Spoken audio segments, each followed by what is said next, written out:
Welcome to the Mets Pod. On today's show, the NL East is getting tight. We argued about it last week, and Buck has answered. The Mets have a new look lineup, but can it create a spark for the offense? Tylor Megill has been lights out on his rehab assignment. We discuss his role along with the rest of the rotation and bullpen going forward. As always, we close out the show answering your mailbag questions. Reminder, subscribe to the Mets Pod on Apple, Spotify, or wherever you get your podcast.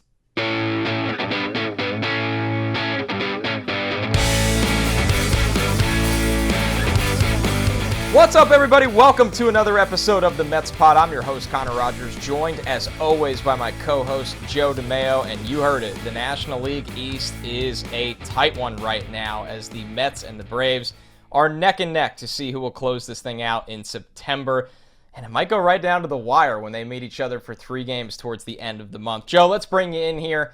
I know there's a lot of panic city going on right now. You and I are usually a little bit more tempered, a little bit more positive. But we're going to have some of the hard conversations today. Also look ahead to some of the reinforcements. So how are you doing, my friend?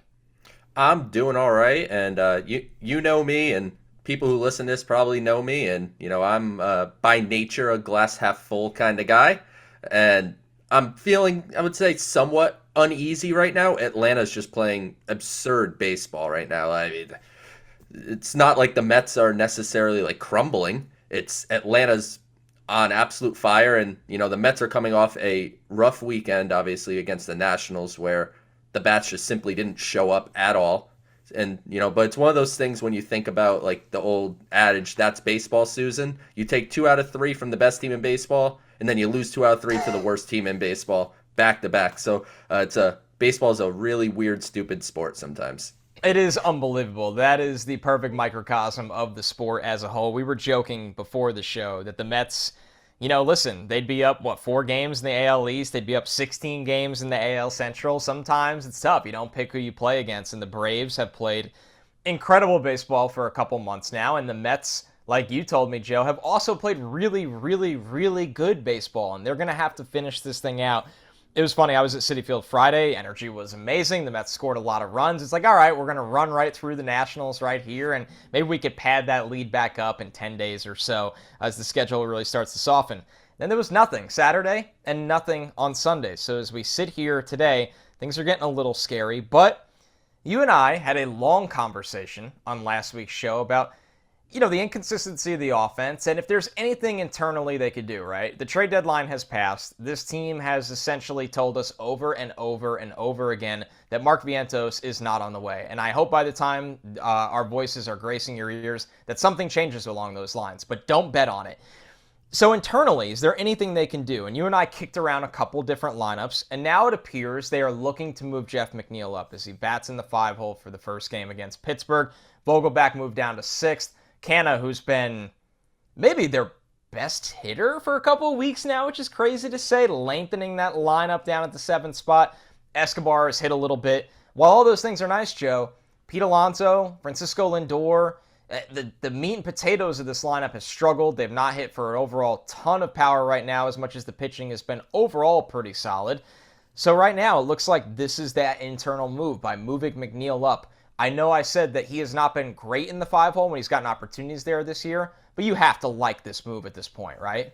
You have to give it a shot. I mean, the guy is arguably the best pure hitter in this lineup, and it may not even be an argument if you really think about it. I don't think it is. So putting him in that situation, I think, is a good thing. For me, Buck went like halfway in Tuesday's lineup. I would have flipped Vogelbach and Canna and had it have the lefty-righty-lefty thing. And just the way Canna's performing, get more at-bats to the guys that are on fire. And obviously, Francisco Lindor and Pete Alonso, they've been struggling here a bit and they need to get going. There's no way around it. They have those 2 star players batting in the 3-4 spot need to be producing for this team's offense to really run. And they haven't for a little bit now. I will say, on the optimistic side of thinking about things, I'd kind of rather them be slumping now than a month from now, because I can't imagine Pete Alonso is not hitting the ball for like 2 months straight. But I would say get it out of the way now, and I'm happy that McNeil's getting that shot in the 5 hole. Like you said, the stats weren't really there, but it's such a small sample size that I don't put too much into it. And it's good to switch things up a little bit when things aren't working, and it's a good adaptability from Buck Showalter rather than stubbornly just putting out the same lineup day after day. He's at least making some level of tweaks here. I think so too. You and I have had conversations that we were hoping September can be a trial month of, hey, find little tweaks that can maybe areas you can improve or find out they just don't work. And some of that conversation was, let's see what Vientos has. We're not seeing that. Some of that conversation was mess around with the lineup. That might be moving Nimmo out of the leadoff spot or moving McNeil up to the 5. Just little things that are, hey, this isn't who we are going forward, but this is something we want to see if it works. And one of the reasons, it's similar to something that goes on in hockey, and I can't believe I'm bringing hockey to the Mets pod right now, but before the playoffs, a lot of coaches, especially when they rest a lot of their top-end players, mess with the lines. And the reason they do that is not because they're going to change the lines right before the biggest games of the season, but if somebody gets hurt during that time, you build chemistry, you see things that work. And the Mets, knock on wood, but you have to be prepared for these things. You need to be ready for what if you get an injury here, or you're just in a complete slump like we saw over the weekend against the Nationals, where you have to try something different because what you've been doing for so long all of a sudden has hit a wall. It's not working. So this is that first sign where you're getting McNeil higher in the order. And my argument is, back to your argument, Joe, Francisco Lindor and Pete Alonso are just too dang good that they are not going to be slumping like this for long. And when they come out of that funk, two things they do at a high level is they get on base. Pete is even better at Lindor often than getting on base, but Lindor is a way better base runner than Pete. If you have McNeil in the 5-hole, a guy that constantly makes contact, can even give you a sac fly, but has a ton of hits, all of these things, just enhances your odds of driving in runs. So you and I are trying not to overreact to superstar slumping because that's part of the game. But when they come out of that funk, what can a trickle effect be of really maximizing them getting going? McNeil in the 5-hole to me is that answer. Like you said, they get on base, which is obviously a great thing. But Pete Alonso, I think, still leads the NL in RBIs, despite how poor he's been playing. He's very, very proficient at driving in runs. Lindor's on a 100 RBI pace. So these guys drive in the Brandon Nimmos. Starling Marte has been one of the most consistent players on this team all year. He's kind of just done what Starling Marte does. And so if you could get Lindor and Alonso rolling, then you're driving in Nimmo and Marte when they're on base. And then if they're on base, Jeff McNeil now comes up. And it just, it is a deep lineup. It is a talented lineup. There's no reason they should be performing the way they are. They just are. And they're in a funk. And it's badly timed, obviously, because September games don't mean the same. Yeah, they don't mean the same as June games as much as we could look back, and I'm sure there's some June losses we could go back to and think of, and those are impactful. But September's a different story, so they need to get the bats going. And this team's been largely consistent throughout the year. This isn't a team that had massive hot and cold streaks really in any part of their team. That's why they're in the position that they are. But right now it's a cold spot for the offense, and they need to start beating up on these teams that you and I have talked about for almost a month now. Get through this hard part and you'll get to, a quote unquote easier part of the schedule. But the schedule is only as easy as you make it on yourself. So they made the National Series seem pretty difficult, and, maybe the Nationals are more motivated against a team like the Mets to kind of play disruptor a little bit. But they have to take advantage of these teams, and this is the opportunity that they have where they can build that division lead back up a little bit. Because honestly, the last thing you want to see, and it seems like it's trending that way, is the series against Atlanta that ends the season is for the division. Like, I don't want that stress in my life. I want the division wrap before not on the road. So they need to take care of their business here over the next couple of weeks. Yeah, I would agree with that. All right, getting away from the lineup, Joe, because we've hammered that a lot, and it's pretty obvious that it's not just saying, oh, the Mets don't have enough offense, or it's consistency with the lineup, because we know they have the talent to do so. But starting pitching has been a little bit of a windy road, but overall been really good. DeGrom has come back and been as advertised as we know Jacob DeGrom to be. Scherzer pulling himself early from a game, but Scherzer, when he's been on the mound, has been really, really good and is trying to protect his health to have longevity in October right now, where being overcautious is a good sign. Bassett has turned it on in the second half of the season. Is there any minor worries going into September right now? Can it be Carrasco? Do you think Carrasco, a guy that didn't get to pitch a lot last year, pitching this deep into the season, coming off injury, is that a concern for you? Is certain parts of the bullpen a little bit worrying? Even Diaz's workload. Is there anything you're keeping an eye on more so with the pitching than the lineup right now? I'm keeping my eye on Max Scherzer's health because we've talked about this the whole season, essentially. Once you got Jacob DeGrom and Max Scherzer going back-to-back, it was like, okay, if these two guys are healthy and in the rotation, the Mets can take on anybody in baseball, and I would feel good about their odds in a 5-7 game series. But if Max Scherzer is not going to be right, then it's a different conversation because there are questions about Carlos Carrasco. There are questions about Taijuan Walker. Seems like they want David Peterson to be a bullpen guy, but does he have to almost be a starter because of how Taijuan and Carrasco are pitching? Yeah, we were going to do that later in the show, but this is the time to ask. He's been so reliable as a starter in a year where, listen, when they've pitched, DeGrom's been awesome. Scherzer's been awesome. Bassett had one rough stretch, but overall, he's been exactly what the Mets traded for.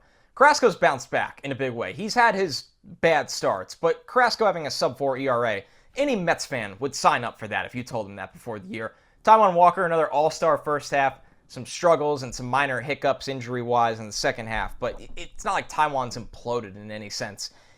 But when you look at, you can say there's a question mark about every single one of those guys health-wise besides Bassett right now. It's right there for you. If it hasn't happened, then you could still think, hey, there's history that tells us there could be something here. Knowing that, with a lot of baseball left, do you keep Peterson stretched out with how good he's been? It's so tough because they need a left-handed reliever in the worst way. Joely Rodriguez has simply not been consistent enough, and you're going to need a big lefty for big moments when you get into October. And in theory, David Peterson would be a good option for that, but it's not more valuable than if you think he's your fourth starter, because then you're having a guy that's going to start a playoff game. That's more valuable than the lefty reliever in the sixth inning coming in to face Freddie Freeman or whatever. That's a more valuable position. It's a very tough thing. So I think at this point, oh man, I don't even know. I honestly don't have a true good answer. I think you're probably better off with him in the bullpen and trusting a Taijuan Walker to be that number 4 starter. But the fact that I'm hemming and hawing, I think just truly shows how good David Peterson has been, and that it is a true conversation that the Mets have to have. Yeah, the strikeouts have been up for him, something we've talked about a lot on the show, and I think it's completely changed his dynamic as a starter, because naturally he's a guy that he walks batters, he does get himself into trouble, but when you do have the strikeout in your arsenal, something that is enhanced with him, increased with him this year, it gets him out of trouble. And he's somebody that has given the Mets a lot of good starts this year, where he's kept them in a lot of games, where you and I have a running theme as long as we've been Mets podcasting together, that these things always work themselves out. As much as we will analyze them for an hour a week on here, hours more on text messages, they always work themselves out. But that is something that is every Mets fan has their eye on right now. All right, you're listening to the Mets Pod. Subscribe to the Mets Pod at Apple Podcasts, Spotify, or wherever you get your podcasts. We're going to keep it right there with the starting pitching, or somebody that was a starter and might be coming back in a little bit different role. Tylor Megill has essentially been untouchable in his rehab assignment show. Nobody's making contact against Tylor Megill, and we've seen Big Drip before on the mound get into these modes of touching 98, touching 99, using that 6'7" frame and being a power thrower that has a pretty good arsenal of pitches. I know, Joe, that there's been a lot made about this bullpen lacking depth, impact depth, right? Because we know how good Diaz has been. We know how good Ottavino's been. Lugo has started to find it a little bit here and there, but they need one more impact arm for this bullpen. With what you've seen from Megill on his way back from injury, do you think he can be that guy? And what does that role look like? So he's just struck out everyone. I think so. He's Literally. pitched three innings and he's struck out every batter. So no one's reached base. No one's put a ball in play. As of this recording, he'll obviously pitch more here this week. But as of now, he has yet to allow a ball in play or a batter on base. So pretty awesome start for Megill, and the stuff looks normal. From what I was told, the fastball was up to 97, which is fine. If you get 99, that's great, but up to 97, he's throwing the slider, he's throwing the changeup, so he's showing all of his pitches, and yeah, I mean, there's a reason that he's not in Double A, right? He's taking care of those guys, but there's no question that Tylor Megill is the guy that I've been eyeing since he's been on the IL, and the Mets declared he's going to come back and be a part of the bullpen. Like, it wouldn't shock me if Tylor Megill ended up being the second high leverage arm or the third high leverage arm come postseason time once he returns. So great things from Megill. I think he fits in the bullpen kind of like a glove. I think he's made for that role. I do believe the Mets still intend to have him stretch out as a starter come the offseason leading into next year.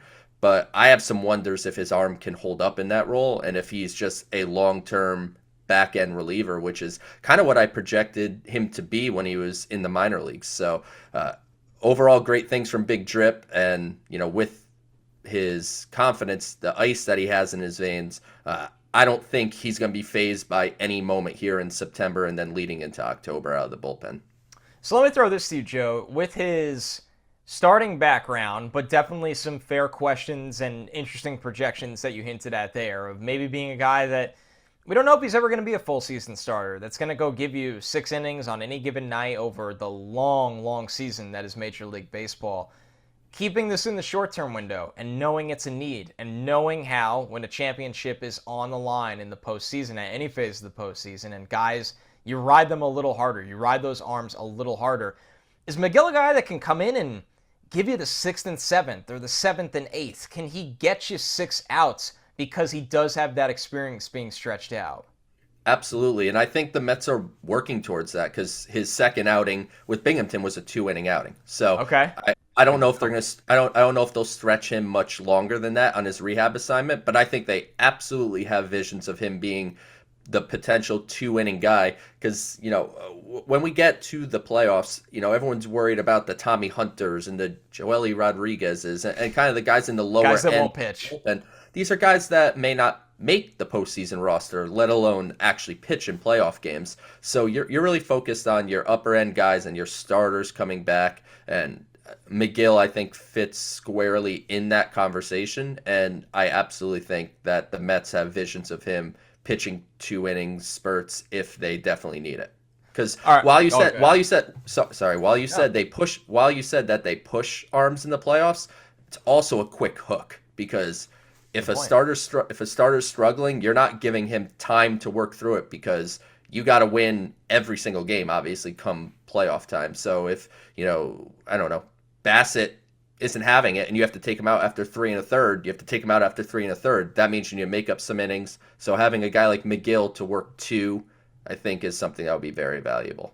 Yeah, as the great Apollo Creed once said, there is no tomorrow, especially in the postseason. You will get pulled from the mound right away. All right, one more arm that I do want to bring up in this part of the show because it's almost laughable how forgotten of a guy he is, but he has now thrown 5 innings, no earned runs at the St. Lucie level, so they are working him up slowly. It's Joey Lucchesi, somebody that, listen, you and I are not hiding anything. We, in the winter, on a different show, and now during the trade deadline on this show, have clamored that this team should have signed and then traded for a left-handed reliever. They didn't. It's over. There's no.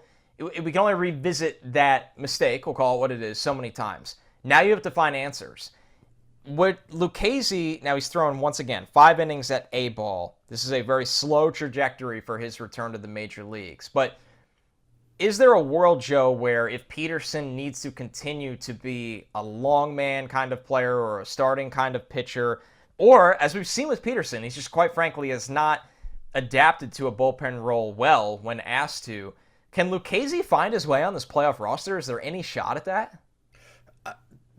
I'm gonna be honest. These postseason rules just throw me for a loop. They changed the requirements on how you make playoff rosters, so I don't even know if Lucchesi is eligible barring an injury. I'm not even 100% sure on that. But if you're talking about purely the ability to get lefties out with his funky delivery, with his curve and his fastball that isn't big velocity, but coming from the angle that it comes from and how deceptive he is, it looks faster than the 91 or 92 that you see on the gun. So I really need to get like to the bottom of these rules to see You're not alone. how eligible he is. But the Mets need to be turning over every rock that they can. And, like you said, Peterson is a guy that we've talked about being a bullpen arm, but in the couple stints that he's gotten the chance, it has not worked out. So kind of like Megill, I look at as a smooth transition to the bullpen. Maybe David Peterson isn't, and a guy like Joey Lucchesi who's working his way back. I don't know the timeline on more outings or when he's going to move to the upper levels, but I have to assume he's getting out of St. Lucie pretty soon. But I would hope that if he were playoff roster eligible, he's someone that the Mets would at least consider if he continues the trajectory that he has on his rehab. All right, keeping it down in the minors, but looking more towards the farm system. Francisco Alvarez, it seems like good news, will not undergo surgery. He will instead receive an injection, or did receive that injection, and is supposed to be ramping up baseball activities again at this point in time. Essentially dealing with a loose body in his right ankle, which, listen, no ligament damage in the ankle is a sigh of relief, because that's something that could have cost Alvarez time going into spring training. With that, ankle injuries, especially with ligaments, is extremely serious. So this feels like a sigh of relief here, Joe, but it's also time to declare that maybe the Alvarez dream of being in the big leagues at 20 years old is going to have to wait a little bit longer. Oh yeah, that is definitely over. And honestly, even if he didn't get hurt, he I don't think It was he a was long getting shot. called up. Yeah, he wasn't hitting good enough. But yeah, certainly avoiding surgery. Like every so often, like all these players get surgeries for different things, and fans just kind of gloss over like, oh, it's a surgery.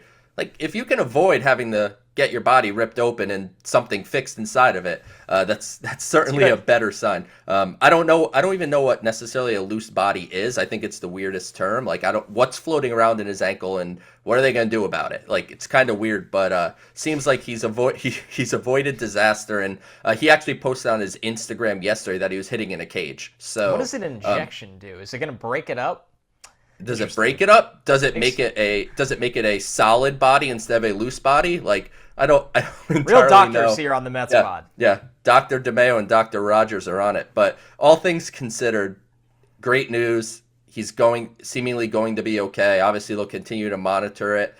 It wouldn't shock me if he still didn't play in any more minor league baseball this year. But if he's ready, I'm sure they'll throw him back out there to try to get some confidence. But all full steam ahead, it seems, for 2023, and that's certainly got to be the focus for Alvarez. Yeah, and that's something we've been, kind of preaching for a long time. This now gives him a long offseason to, of course, still work on his defense, reset his mind. He just dominated the AA level, and the hitting was not lost at the AAA level. The power was still clear. This is a guy that could hit the ball over the fence and sometimes over the bleachers and literally out of the stadium. But it was a bit of an adjustment there, an adjustment that it'll be interesting to track. If he has a huge spring, we don't know what's going to happen. If he is kind of up and down in the spring, he might have to master AAA next year before we see him wearing a Mets uniform in Queens on a consistent basis. One more from the farm that we wanted to touch on, because we got to see him pitch in a major league game. And man, was Bryce Montes de Oca everything that you said, Joe. I mean, he did the Bryce Montes de Oca. We're going to call it the Bryce Montes de Oca hat trick at this point, where he'll strike out somebody with 100 miles an hour. He'll give up a walk. It's guaranteed. He'll walk somebody. Entertaining, absolutely, is the deal with him. He gave up a walk. He gave up a hit. He also had the 100 miles an hour strikeout. Joe, when you look at him, was it exactly how you expected for the 6'7", 265-pounder out of Kansas? Bryce Montes de Oca is an experience like nothing else. It's very fun to watch. I mean, when I talk when I've talked about him, I talk about max effort, max velocity, max everything. He is going 110 miles an hour on everything that he's doing at all times on the mound. It's electric to watch, and sometimes he loses the strike zone. But what actually I liked about that first outing was he showed three pitches. He brought that mid to upper 80 slider into play, which he didn't throw a ton in the minor leagues. He really leaned on his fastball that will touch 102. So we only saw 100 in his debut, but he's hit 102 a lot of times this year. So it won't shock me if throughout this month you see some 102s flashing on the gun.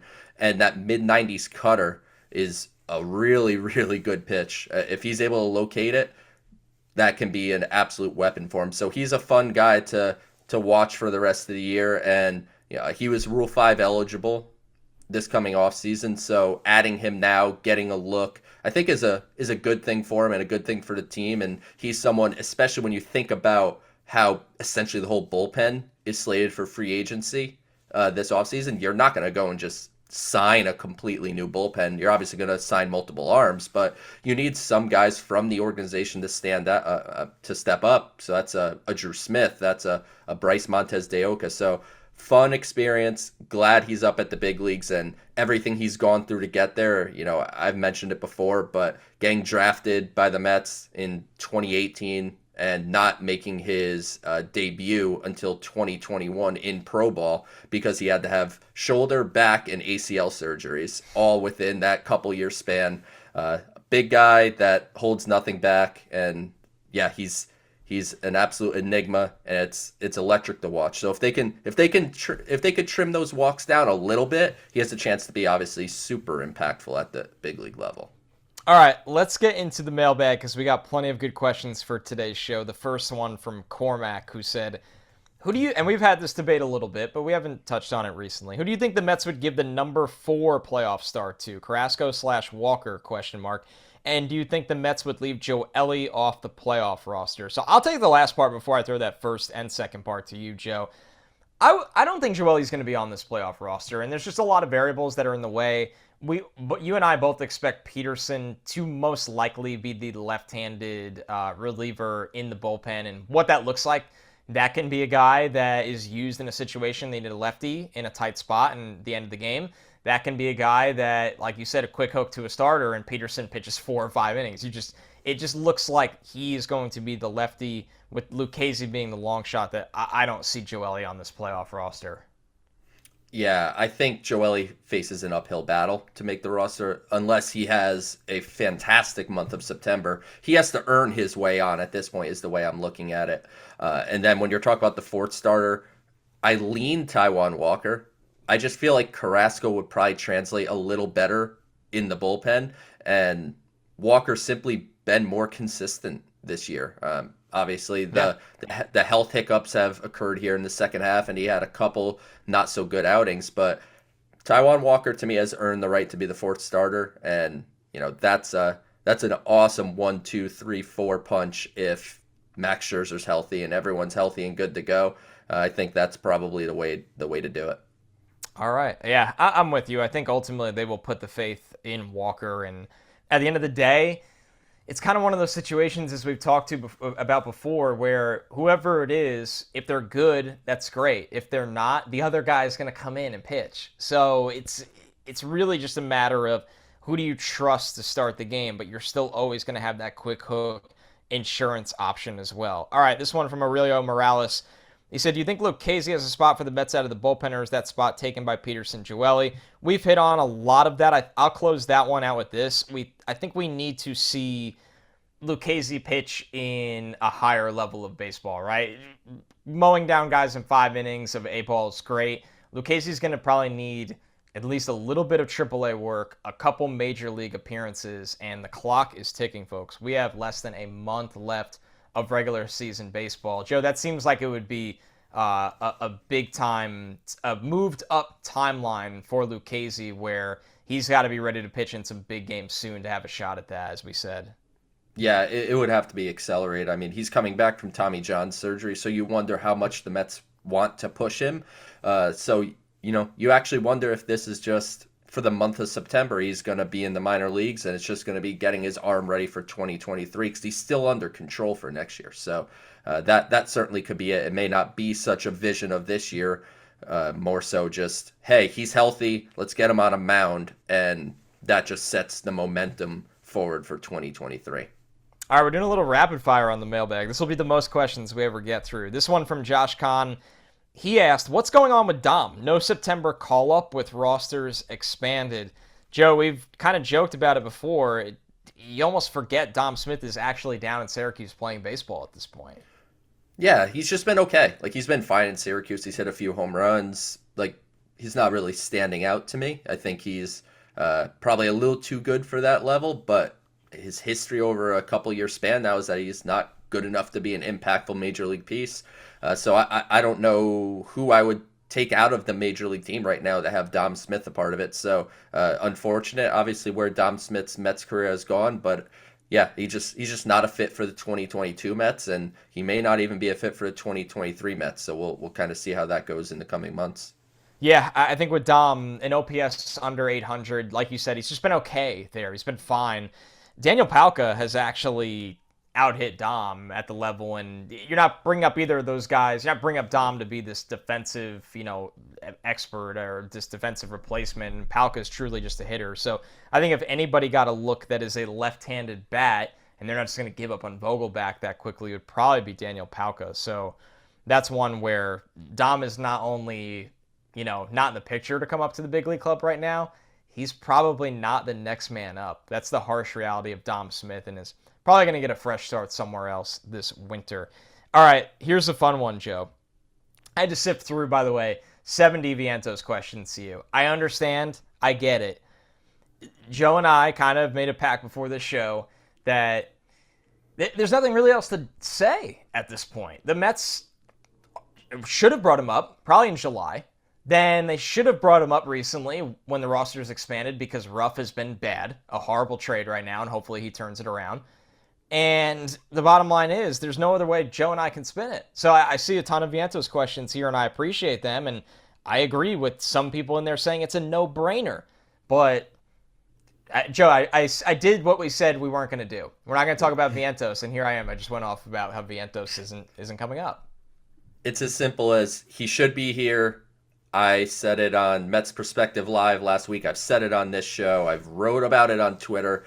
You know my opinion. He should be here. He's not. The Mets have made it clear that he's not going to be. I mean, I think Buck said last week to the media something like, we want him to finish and have a good season down there. So not good. They have no intention of calling up. I don't know what the heck the deal is, but he's not coming. So when we ask for mailbag questions, let's stay away from Vientos here for a little bit because it just seems like it's just not in the cards for whatever reason, and we'll figure out that reason come wintertime.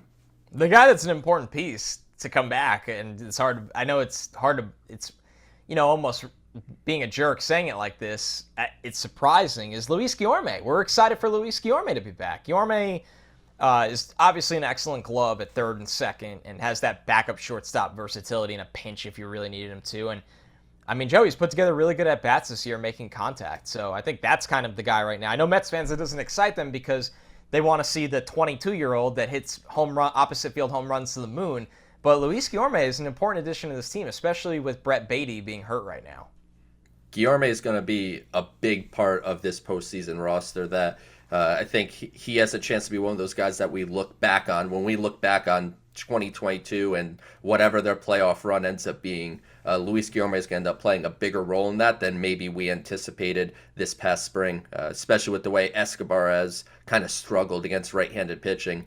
You're looking at Platoon City there, Guillorme and Escobar. Man, if they have a big postseason, Joe, you just made $1 million T-shirt idea. Yeah. Guillorme, Escobar, Platoon City. Last question. This is the one I was hinting at, the fun one, before we got really off the rails. From Jolly Olive. If you watch SNY, you might know him as Jack Olive, apparently. But Jolly asked us, who can eat more hot dogs in one sitting between the two of you? Joe, we've told this on the pod before. You are a guy that gets to the ballpark, and you are a classic ballpark hot dog guy. But are you a volume hot dog guy is the question I have here. So I can be. Same. But Not you're like, much. I don't go out Yeah, doing that. no, yeah, like I'm not like Kobayashi or Yeah. Joey The Chestnut here. water. Ugh. Yeah, disgusting. But I feel like I could put some hot dogs down. But you're also like a big guy, so that means you eat a lot of food by nature. You can't not eat a lot of food and be that way. I'm a skinny guy, but I could put them down. I think I don't know exactly how many because, like you said, I've never exactly gone on a mission to see how many hot Same. dogs I can eat. But when you see these hot dog eating competitions, it's usually all like really weirdly skinny guys that just can house hot dogs for some reason. So I think it would be a fun battle, and maybe that's an SNY special. That's an idea to pitch. Joe and Connor eating hot dogs. I might be the pregame favorite Yeah. because of looks, but you might be Yeah. the place to get the plus money sneaky odds. Because when it goes to summer, man, yeah, you and I definitely hot dogs, hamburgers. It's just not something that normal humans competitively eat. Like you'll go and try to eat like 24 wings or a full pizza or anything Right. like that, but nobody enjoys competitively eating hot dogs unless you do that as a professional, which is absolutely insane.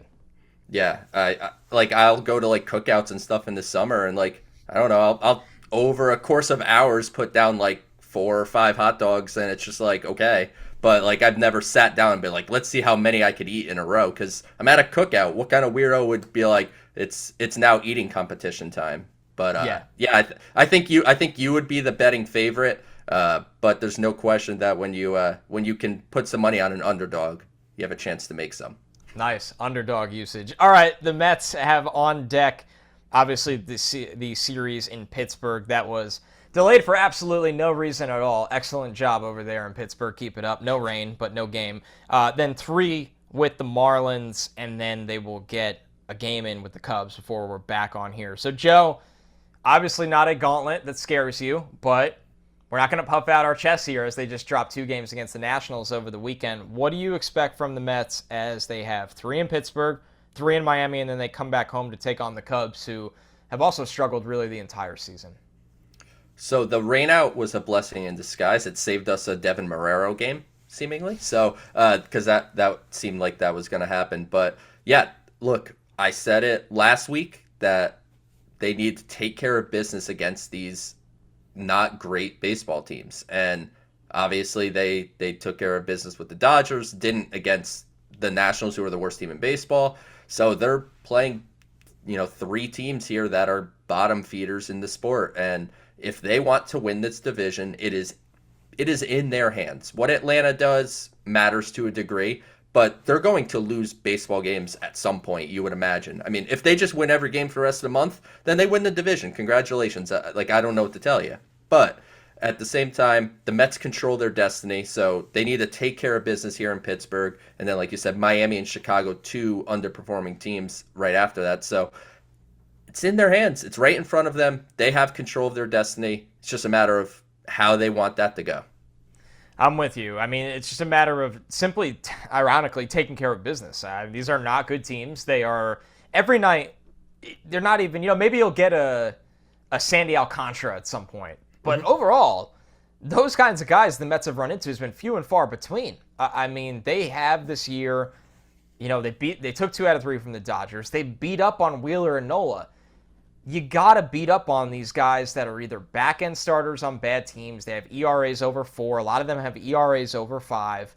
And you just have to take care of business offensively. And, honestly, Joe, it would be nice for the Mets to have a couple of games. And I know this is wishful thinking. A couple of games where you get a big lead and you could take a Lindor out of the game for 3 innings. These guys got to have tired legs going in September. Lindor specifically has played all year. Pete has played all year. Sure, Pete's had a couple DH days, but he's been out in the field a lot.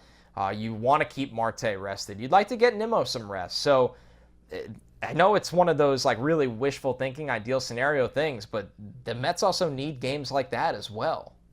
Yeah, and you even think about the bullpen too. Like, I don't need Edwin Diaz pitching all these games against the bad teams but obviously if it's a safe situation, he's going to. But you want to be able to preserve some of your higher end guys. There's a reason the rosters have expanded a bit. And I don't expect, and I know some fans do, like, I don't expect them to go and, destroy these teams every night. Like, it's not like every game needs to be 8-1. But at the same time, feels like some of these games have been too close, and they need to do a better job of handily winning some of them. Like you said, where, all right, you can take a Lindor out, you can utilize Bryce Montes de Oca and these lower end guys in the bullpen, so you're saving the big arms for a month from now when the innings are obviously a little more important. So yeah, take care of their business, and this should be a time where the offense is going through a funk. This should be the time where they work their way out of it. You work your way out of funks against bad teams and bad pitching. So now's the time. Take care of your business. Amen. Amen, my friend. Work out of the funk. Get some momentum going into October, where hopefully you're not even playing the first round of the playoffs. Win the division. Get the bye. Rest everybody. Let's have a good time. Reminder to subscribe to the Mets Pod at Apple Podcasts, Spotify, to watch on SNY's YouTube, as well as all of our clips on SNY Social, or wherever you get your podcast. Thanks so much, everybody. We'll catch you next week.